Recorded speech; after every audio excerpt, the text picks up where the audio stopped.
Hi guys, welcome back to the channel. Josh MUFC here with a new stream for you guys to get your eyes into. So basically, it's been a couple of days since the Arsenal game. I didn't have time to do a review, so that's what I'm using this stream for. And then afterwards, we'll be forwarding into a Europa League preview. Wonderful game by Manchester United. Arsenal giving it the big one, and it was a disaster class from them, to be fair. I mean, they played a good game, but they were impotent FC. They had nothing to show for it in their pants, and United came away with a 3-1 win. Going to go through the match and give it a bit of a breakdown. Got a special guest here with me, actually, from Talk Football. We'll throw Jesse in the stream. How are you going, mate? Yeah, how we doing, brother? Yeah, I'm doing fantastically. A couple of days after the fact for the Arsenal game, but I'm pretty keen to get into the crux of it. I mean, never really had a chance to do it, work and all that being in the way. But we'll start off with your thoughts on the game. How did you feel about the performance? Yeah, we look good. You kind of had just mentioned what Arsenal fans were saying about it. I think that there's some recognition that people need to have. Controlling a game doesn't just come down to ball possession. Sometimes you need to look at who defended more, or who defended more well, I should say. Yeah. Also, who had the better opportunities, who had the better chances. We clearly had the best of both. I went back and I watched the game. Arsenal definitely are a more well-rounded side at this point in time. They've had three and a half years really under Arteta. We don't have that. We've had 2 months. Yeah. Really, we've had a month in competitive games. And so it's surprising to see certain things coming out. I expect it from the Arsenal fan base, but I don't expect it to come out of the United fan base. And I think that we've held firm. I think that United fans have been reasonable. And I think we're delighted with the result, but I don't think anyone's getting carried away. And that's something that I'm very encouraged by, is seeing the building blocks. You know, we're building this brick by brick, and everything is coming together. People, I think that we probably went into this game. I don't know if you agree with me, Josh, but the fact that Scott McTominay didn't start immediately, and we would have probably, no, sorry, he did. The fact that Casemiro didn't start, but Casemiro is correct. But the fact that when I saw Scott in that lineup, I said, you know what? I think I can trust my manager. I think that's the first time I've been able to say that for 3 years. I don't know what you think about that. Well, you see, that's where I got a little bit torn, because we are so we're so used to seeing Scott McTominay have maybe 1-2 good games in a row and then have a bunch of clangers. And I guess for me, there's always that shade of doubt surrounding him. And with the elite level that Casemiro is, you know, he's essentially the DM we've been screaming for since Carrick left. And that is, you know, a different mold of player, because Carrick was more of a playmaker, deep liar, but whereas Casemiro is more of an enforcer and breaking up play, but he can beat a man. And my first thought was, all right, give him, gradually drip him in and then start him, from the off, because that's a massive improvement. But seeing how McTominay's handled himself in the last 3 games in particular, I've been impressed. And I'm not saying he's going to be the answer moving forward, but until Casemiro either, puts in a top performance or shows that he's going to be better than McTominay, which he is on every metric you can think of. But the fact is, I feel like Ten Hag is actually doing the right thing finally, where it's not a favourites thing. It's that McTominay's been performing, Casemiro's new and leading in. So, yeah, by all means, play him. I think later on, Europa League, we'll probably talk more about it there. But the fact remains, yes, I think there's enough body of work at the moment to say this guy has something about him and he knows what he's doing. Going to a tactical thing a little bit later, but the way he lined us up against Arsenal and the way he played was a little bit different to what I expected. But we got the result. It was effective, and while it wasn't, I don't know, free-flowing, tiki-taka, high-press Ajax football, what we did was very impressive. So that's my thing. And I think we'll see with this Europa League game what a second team potentially that we're looking at for the Europa League. Exactly. Yeah. So that's, oh, mate, I can't wait, to be completely honest. But yeah, look, I'll just bring up this screen here it's just get basic statistics of the Arsenal overview. So the Arsenal game, and we'll just jump into that quickly. As we all know, scores 3-1. United's 10 shots to Arsenal 16. We had 6 on target. They had 3. The possession and pass accuracy pretty much indicates to me that the game went as we saw it. So Arsenal, they looked a lot better on the ball, a lot more slick, a lot more. Yeah, but they're Josh, I disagree. I don't think they look better on the ball. I honestly don't think they did. really. I think, yeah. So I mean, obviously, we can both agree in that first 10, 15 minutes. Obviously, Martinelli had a chance at around the 11th minute mark. I'm not convinced that they actually looked better until the 20-minute. I watched it back, and I watched it back twice, between the game and now, and they didn't control possession the way that they thought they did. I actually think United was much better on the ball. Now we had less possession. Yeah. But we were actually better on the ball and we were much more efficient with it.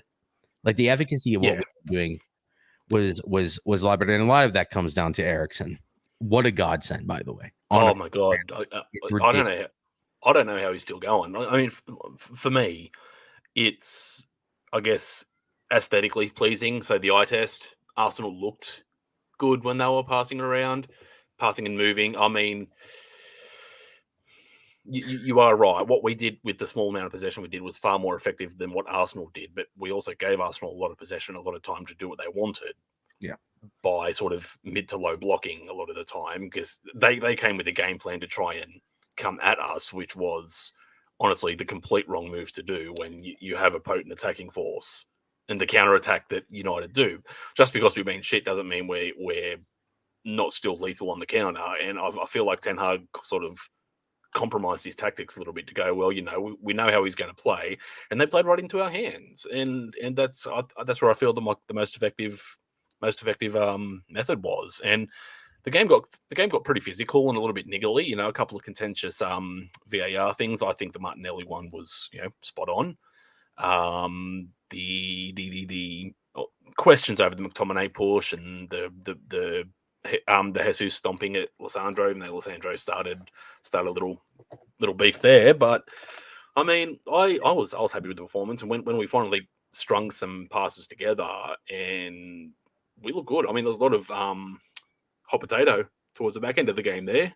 So but Eriksen, he controlled that whole entire thing. McTominay, I couldn't have asked for a better performance, to be honest. Like, I still think the succession plan is eventually to have Casemiro as a primary and McTominay as the secondary, the rotation option, alongside sort of your Donnies and that sort of thing. So, yeah, I mean, I'm happy with it, and the main thing was the bragging rights over Arsenal. To be honest, like the fact that they were so loud. I freaking hate Arsenal, mate. More than Liverpool, more than City. I just cannot stand them. And this bloody this mantra that Arsenal were going to go invincible, or even the fact they considered saying that they're going to be invincible. I mean, they disposed of the teams they should have. They weren't the most impressive performances, but they've looked good. There's no doubt more dangerous than they were last season. It's just they fell at the first hurdle, and that's something they have to dust themselves off and keep going. Look, Arsenal are a good team. This is actually a nightmare fixture for them as United still continue or start to build form. This is not the place you want to come, just because of the historical relevance in recent years. And by recent, when we're talking historical fixtures, we're talking 2 decades, not the past 2-3 years. For Josh and myself, and for a lot of people who will be tuning into this sort of thing, this is probably the biggest fixture in United's schedule. Liverpool, bigger rivalry. City, local rivalry. Arsenal and United, not just for foreign fans like ourselves. This is the biggest. This is the biggest fixture because this is the one that we grew up on, where pizza's being thrown at Sir Alex Ferguson, Roy Keane and Vieira trying to break each other's legs, people pushing Ruud, my hero, my personal hero, Ruud Van Nistelrooy. I'm a central midfielder, so I shouldn't have modeled myself after him in the first place. But I was I'm never going to be rude, Ben Roy. But this is the biggest fixture in our schedule when it comes to a lot of people, and it's just been so irrelevant for so long, Yeah. and it's gone to the point where it's nice to have a little bit of that bite back, a little bit of it, just Mm, where the hatred actually comes back. I know it's like, why would you want hatred? Because it makes this game more fun, that's especially right. especially if you win. Well, that's the thing, but I'd imagine for the neutrals, because it was actually entertaining to watch while you're sort of sitting there supporting your team, not wanting Arsenal to string some passes together and potentially get through your line, or Arsenal fans don't want United to go and put three on them. But it was end to end. There was a lot of aesthetically pleasing, passing patterns and long balls and all this sort of thing. For the neutral, I imagine it would have been one of the better games of the round to watch. So in that regard, it was almost a throwback to the Wenger Ferguson days. I feel just on an aesthetic basis more than anything else. Obviously, the quality is vastly different and different levels of squad these days. But I could actually sit back and enjoy the game once United got that first goal, and I was like, okay, from here I think we're going to go on to win it, even though. It was a little bit touchy at times, but yeah, I was just glad to see the niggle, a little bit of and I'll tell you what, the I don't know if I can say the B word, but United are turning into pricks, yeah, and I'm here to see it. yeah. Yeah, no, and we are, and we're here for that, and I think that that's something that should be applauded in some respect. I honestly do think that that's something that's important, and that's ultimately where we want to go with this. I don't think it's something where I think every club in the country wants to have at least a couple of those, and anyone who doesn't, go ask Liverpool right now. Go ask, ask Arsenal right now. Really, like, how many do they have? Probably. So Højbjerg coming into Tottenham. Yeah. You see how much of a difference he had? Oh, absolutely. We brought in like 3 or 4 of those in one summer, and you see Yeah. how much it matters. That's right. Yeah. Yeah. It's yeah. Go ahead. Yeah. Just I feel initially I was sort of skeptical. It's like, can these players make this jump to the elite pace and physicality of the Premier League? And I'd say probably 90% of the time they've actually shown that they're to the level, but that's made easier by the fact that Ten Hag was the manager, and the Dutch style of football is very, I don't know, it's very similar across most of the league. You find that most teams play the same kind of way in the Eredivisie.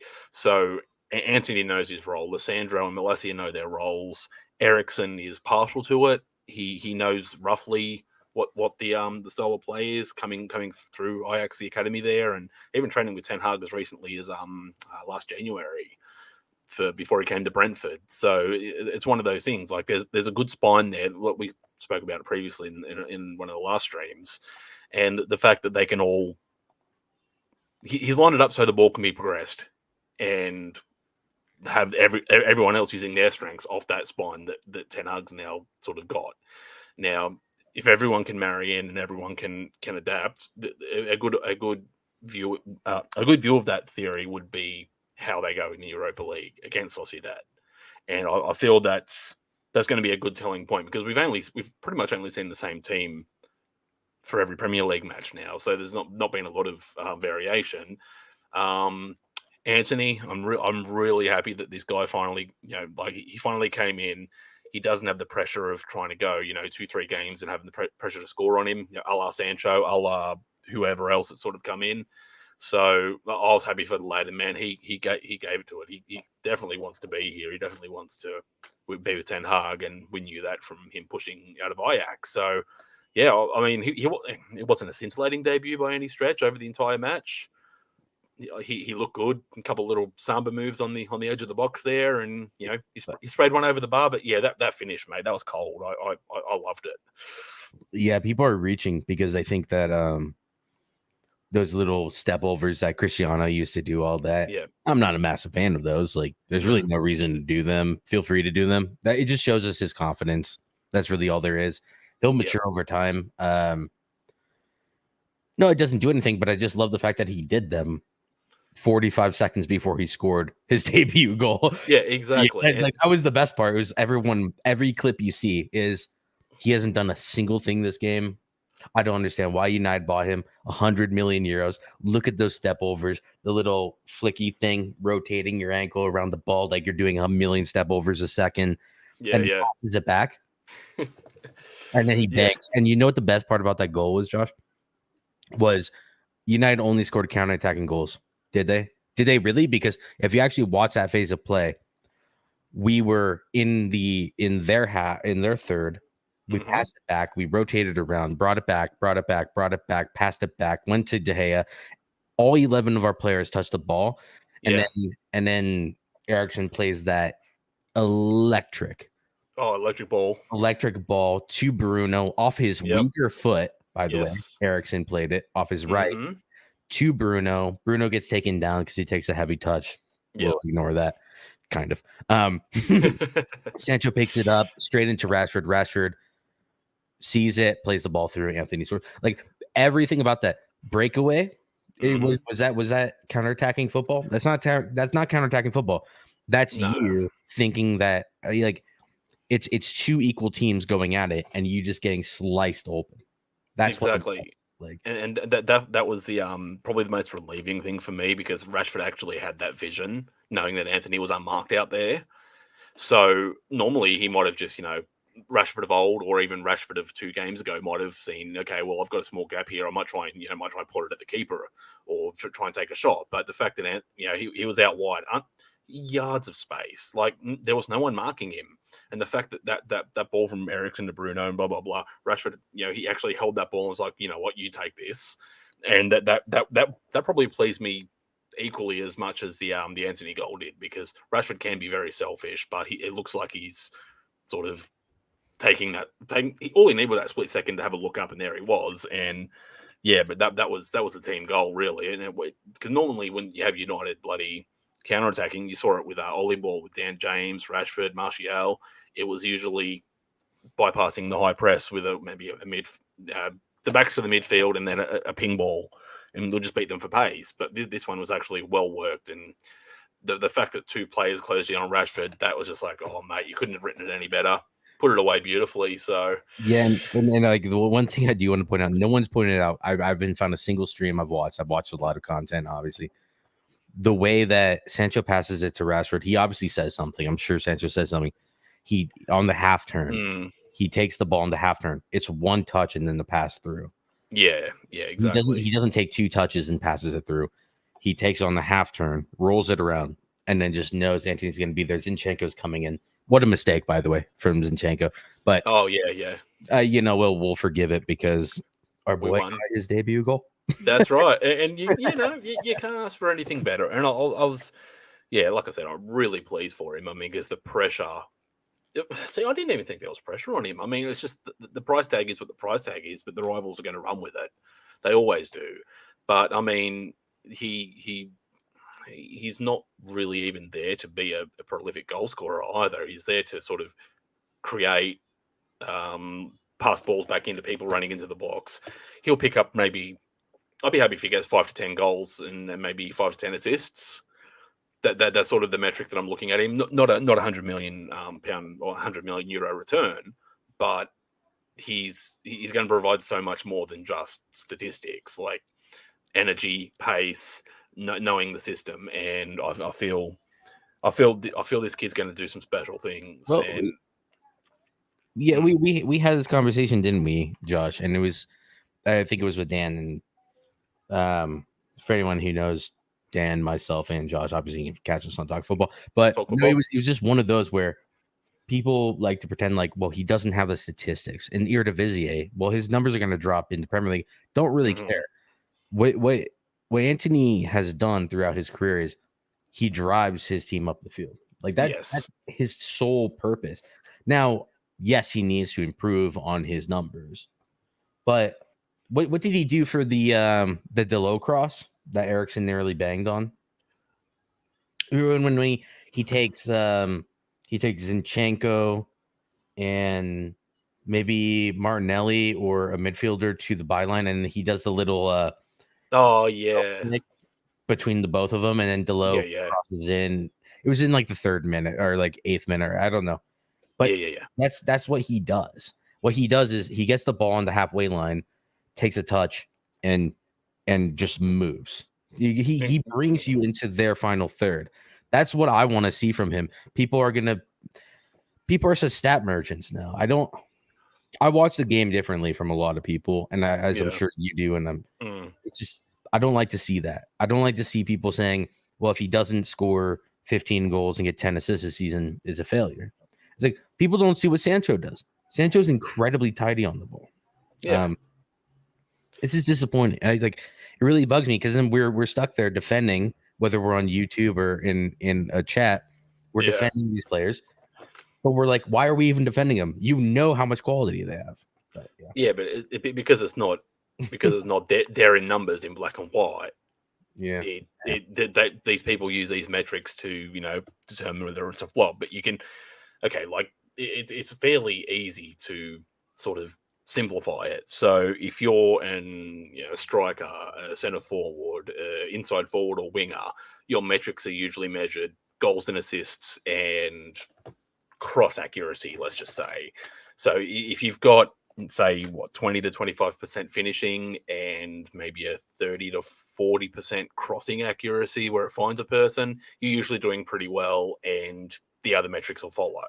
It's just people are so adamant to use percentages and forward pass, back pass, blah blah blah, and it's really difficult because I'm very much like you. It's like if it looks good but is effective, it doesn't matter what the statistics are. So, as you say, Anthony will power up the field. He might drag in 2 players, meg someone that's coming up on the inside or the outside, passes it off to a supporting player. All of a sudden, that's 1 player less that he has to deal with in the defensive third of the opposition, and you increase your chances of a goal by God knows how much. So, it's the effectiveness versus, okay, he's got a 33% through ball passing range or whatever. It's like, yeah, screw that. I don't want to know that. But you can also use them to indicate that, like if you look on the stats of the Arsenal game here, our pass accuracy was lower because A, we had less possession, and B, we were trying a lot more progressive hero ball moments. Your Brunos, your Ericssons trying to progress the ball through to the forwards, so they get shut down. So that can tell you that while we weren't as effective, accurate passing, the attacking mind was there. So yeah, I mean throughout all of these, like we've got typical offsides. I think Rashford was like two of those offsides. Probably. I mean, that's Rashford, isn't it? Yeah, exactly. Like that's just what he does. So it's just one of those things. And I mean, happy with the result in the end. Shut those Arsenal fans up very quickly. But then all of a sudden, a couple of days passed, and I saw people like I think it was Troops and Housen and people like this. They were like, "Oh, you haven't won anything yet. You've just won the 4 in a row cup." And it's like, come on, mate, just be humble with your loss and make sure you're just make sure Arsenal win the next game, and then continue on as you were previously.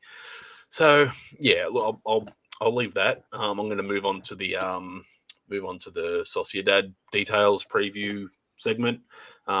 Just jump out of this quickly, go through the comments. Anthony, he's here from Talk Football. So these are the guys that Jesse was talking about, and it's part of the channel we're all on. If you want to search Talk Football 92 in the YouTube search bar, it'll come straight up. There's a green and black logo with TF. So yeah, we've got that.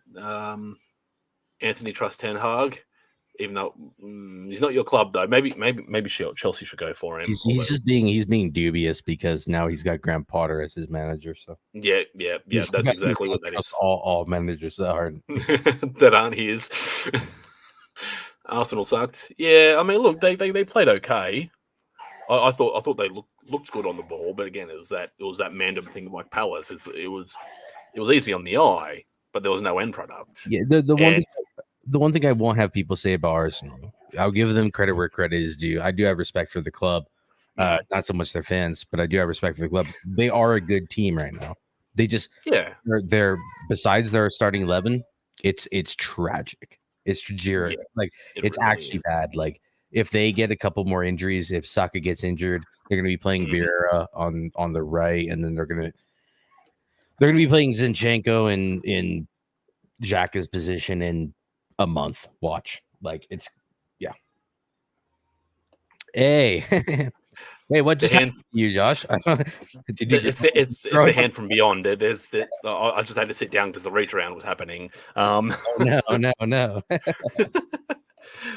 Yeah. So, but yeah, look. I think the biggest telling point now would be how Arsenal reacts to the next big game that they play. Because honestly, Arteta was naive thinking that he could play that style and not get hit and not take a hit. But only if he learns from this will we see Arsenal continue on as they have been. So yeah, 100%. they were good for 10 minutes where Saka scored and then went back into their shell. And I think that's one of the things. Like I said on my preview on here that I feel like Arsenal will, come out of the blocks fairly quickly, try and do what they've done early, potentially get themselves a goal in the first 15, 20, 25 minutes, and then try and defend that and then maybe rush at halftime and then after halftime. Didn't quite go that way, but I mean, we weathered the storm, especially with that Martinelli scare. Weathered that storm and it became really United's game from then on in. So yeah. Yeah, the one thing I would say just on top of that, just before we finish up on that and move on to Europa, I was disappointed with when Ten Hag made his changes. Yeah. No complaints about it in the end. What I loved about it, I was disappointed at the time, not in hindsight. What I really liked was when Fred and Casemiro came on and Ronaldo came on. Fred came on into the 10 position.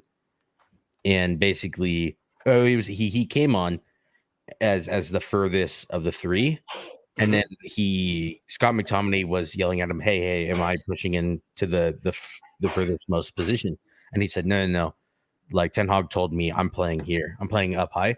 And the amount of balls that Fred went, we should have had a goal from him winning the ball from the Ramsdale one, where Bruno should have scored.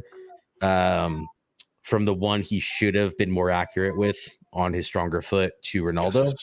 Like he was winning. He was a game changer. At that point, the moment we got those three, Casemiro didn't have a great cameo in that game. No. Fred White was breaking up play all over the place. And I love how it wasn't from his normal position. Ten Hag put him on and said, "No, you go play 10." And it's like, what? Fred White. But he just was breaking up everything. It was awesome. I love that. It was so cool. Yeah, I feel like that could be a move moving forward if Fred's going to be coming off the bench. Is like I feel like Bruno is tenacious, but he sort of is misguided in how he runs around in the 10, where Fred actually focuses straight on the players and he'll follow the ball, whereas Bruno will sort of press just for pressing's sake sometimes. And won't actually sort of watch the phase of play. And Fred, I agree. Fred was incredible, and they saw out the game exceptionally well there. So, definitely. I'm going to move into. I've got some details here for Real Sociedad and their current form. Just I'm going to basically walk you through these. So, two of the games up the top were, I'm pretty sure they were preseason matches. But if you look through all of these games here, they've never scored more than one goal in their season so far. Yeah, they played 5 games, by the way. So it'd be Atletico. Oh, so Athletic Club. The Athletic Club would be the first. Well, okay, so 5 games. So they've not scored more than one goal in the 5 games of their season so far. Now, that doesn't make for good reading, but granted, there's 2 wins, a draw, and 2 wins, a loss, and 3 wins, a loss, and a draw. But all with the 1 goals. Now, drawing with Atletico Madrid, that's, Atletico Madrid aren't the team they were a few years ago. They got bounced by Barcelona. Now, if I look on the table, I just want to see on the table where they're sitting right now. They're sitting 9th. Yeah, they're in 9th. Yeah. Yeah. So, there you go. The last 5, last 4 actually win, loss, win, draw. So, Well, I don't know too much about Sociedad. I know that they're a fairly difficult team to get through most of the time. They sort of hover around that lower European to upper mid-table spot every year in La Liga. I don't even know their team, to be honest. Like, I might jump into their players. I don't think they've got any major people that can really do damage to us. I know Kubo's a good player. They lost Isaac to Newcastle. Yep. So their main threat there. Yeah. I believe it might have not been, but Yanazai was at one of these clubs recently. It's almost worse when you just don't know who the other team has because it becomes more unpredictable. But they have David Silva. I'm just trying to think. Oyarzabal. I think he's a Madrid loanee, possibly. I think he was Atletico. Yaramendi. I've heard of him before. David Silva's going to try to do something, I guess. This is hilarious. Yeah. But at the end of the day, if we look at our second squad, it's ridiculous. It is. We're looking at the potential of, well, I think from what I'm seeing for coming out of United and people like that, we're going to be looking at Maguire and Lindelof potentially playing at as our fullbacks, whether it'll be Shaw and Malacia or Shaw and Dalot, or I expect to see probably the old contingent for the defense this game. I expect Casemiro to start, probably alongside Fred. Ronaldo, I think, is also going to be tipped to start. I'm not too sure. I'm pretty sure he's part of the travelling squad. And then you've got, who else? Donny, you've got Alenga. Is Diallo going out? I'm not too sure about that. I might just go into Diallo's at Sunderland. Hey, deep this. I think it'll be Bravka, and then I think it'll be our old backline. I think it'll be Wan-Bissaka, Lindelof, because he's back. I think it'll be Maguire and Shaw in defense. And then I think it'll be Casemiro, Fred, and Bruno, because Bruno doesn't need a rest. And then Garnacho is another one. It will be either Garnacho or Anthony Alanga, and then it'll be Anthony and Cristiano Ronaldo. How do you feel about that as a makeshift to starting 11 as a second? That's not weak, dude. That team alone should be enough to go on a deep run at the very, very least before, and they should win every game until the Champions League teams drop down, at least before you incorporate our actual first team. I'm smiling because guess what? That's depth, Arsenal. That's depth. That is depth. That is true depth. And I mean, it's very hard to. I mean, I think it should be a comfortable maybe 2-0, 2-1, kind of 3-1. It's under lights at Old Trafford, so it should be a fairly easy game. But I mean, they from what I understand, Sociedad are kind of like Wolves. They're sort of hard to break down. Might get a luck goal along the way. Again, I don't know a lot about them, but they've always been a team that's sort of never really been prolific with goal scoring, but always fairly defensively resolute. Unless you got a big team coming, your Barcelonas, Madrids, these sorts of guys, they usually make light work of them. But I've actually got a comparison matrix here on Squawka just to give a rough idea of the comparison. Current season so far between Sociedad and United. Now, United have played. It says they've got 4 games, unless they've played like a cup game or something or a qualifier. I'm not too sure. No. But yeah, if we're basing this on the leagues alone, you can see they don't lose a lot of possession. They don't have a lot of offsides. They're more clinical with their shot accuracy. Pass accuracy is higher, which indicates to me that they probably play safe balls a lot of the time, sort of pass it around, but the midfielders, if there's a block off or whatever, they'll go back to the defense and start again, recycle the ball a lot. Not particularly progressive. You can see they've created half the chances United have in all but similar amount of games. Pass accuracy is higher. Long pass accuracy is quite good, so they probably do the long balls. Crappy at take-ons and crosses and duels. I think Grant, this suits us. I think it suits the back line that I think will play. I would hazard a guess that potentially Lisandro starts at left back. yep. Not left back, but left center back, and then Maguire comes in, and then I wouldn't be surprised to see Delo because he was in the press conference today. Yeah, yeah, true. The day before, whatever it is, you live in the future. You already know. Yeah. I wouldn't be surprised if we saw that, but I expect Shaw and Aaron Wan-Bissaka hasn't been in our squad. Yeah. I think Harry Maguire can play against teams that won't just absolutely blitz him. Yeah. If we can't win this, it's okay, by the way, because if we need to go into the last 4 fixtures of this group stage, let's just say we lose against Sociedad at home, just for the sake of it, and then we lose the next game against Sharif for some reason away. I think we can go into the final 4 fixtures, just play a strong team. Yeah. And easily get through it. Like I just don't see any way around it. No, my biggest concern is just anytime you have Harry Maguire on the pitch, we're gonna concede. So we need to score a few goals if Maguire's gonna start.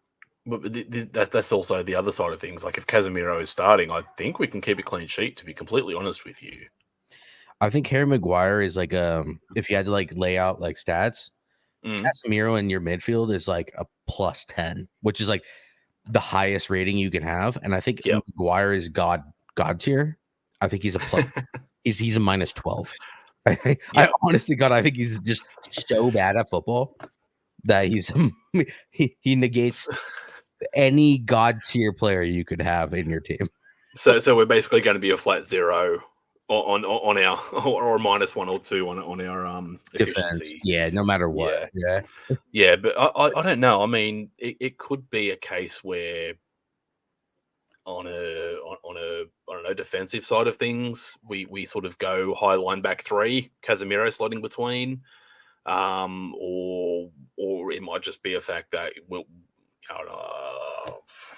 I don't know, maybe one of the fullbacks push up, and then I don't know how exactly we're going to work this, because I mean, if I can imagine they're going to do a mid to low block to try and negate any forward progress for us, but at the same time, if they're only scoring 1 goal at a time, maybe that 1 goal might, I don't know, come from a Maguire mistake early, and they just sit back for 90 minutes or 85 minutes or however long is left in the game. It's sort of hard. I mean, without actually watching La Liga and knowing these guys, but I can't see Ten Hag trying to change a lot.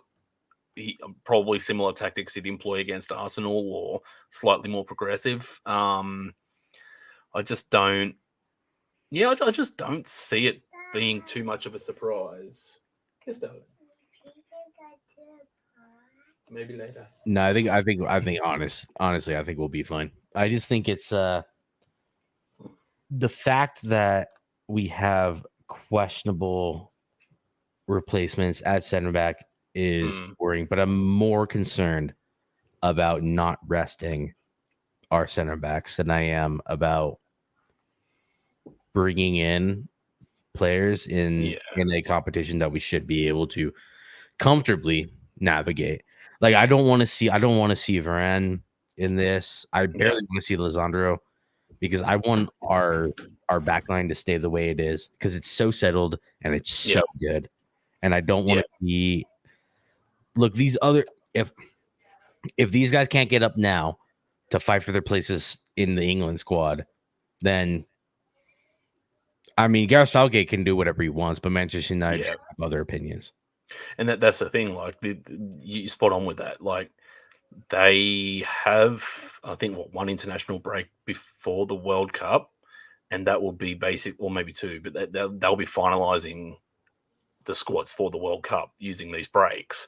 So the limited game time that these guys are going to get, they have to come out firing. They have to bloody put in a top performance, which, if it goes well, that can only benefit United coming into both competitions. So, yeah, I think we're Sociedad. to me is fairly unknown entity. But I mean, I don't think Ten Hag will give it too much thought. Probably just enough to get the job done. I'd even settle for a draw, to be completely fair, but I'm not giving it too much thought. I just put these up to sort of show that there is a difference in play style, and I think that United, they'll cruise through comfortably, won't be overly threatened, and just maybe 2 goals, and then they'll just bring on some subs to freshen them up for the weekend and whatnot. So we'll see what happens there. Yeah, I think it's really just win this game and you're on a good course. You win this, then you win all your home games and draw 1 and you're through.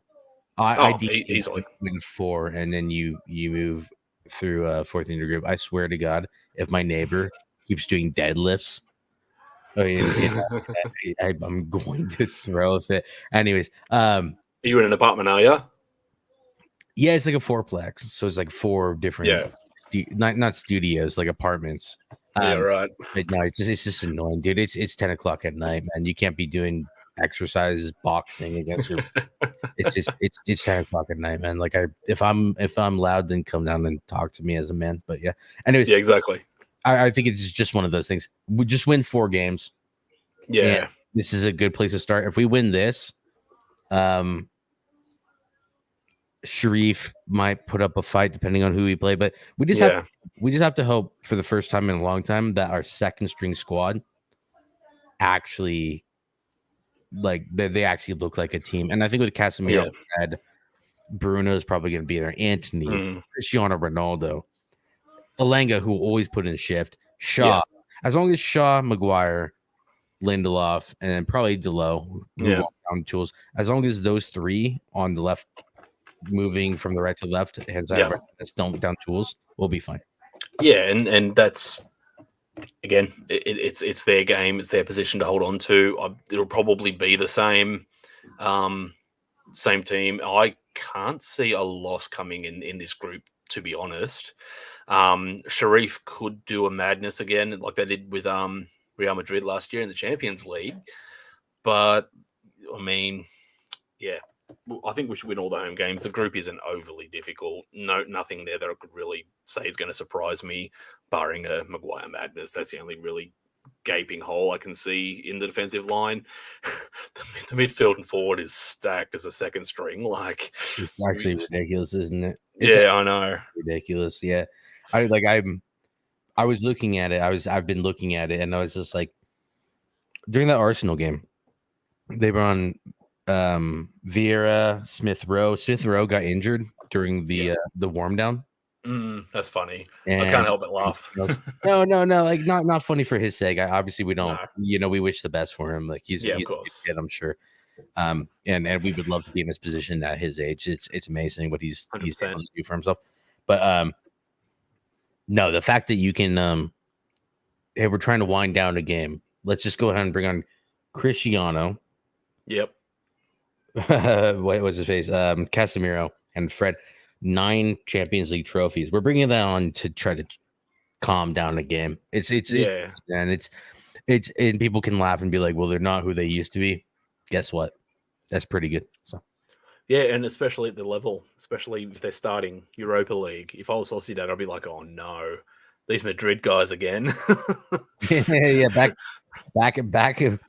They're not going to be afraid of you. They've played you 40 times over last 2 decades. Yeah, absolutely blitz them, and that's I feel this is going to be very comfortable. Do you see any shocks coming United's way for this group at all? Because I don't see. I could see probably maybe 1 or 2, 3 at most draws if there's a freak result. But I think the team's tidy enough to get through. I think any shocks will be away from home, and I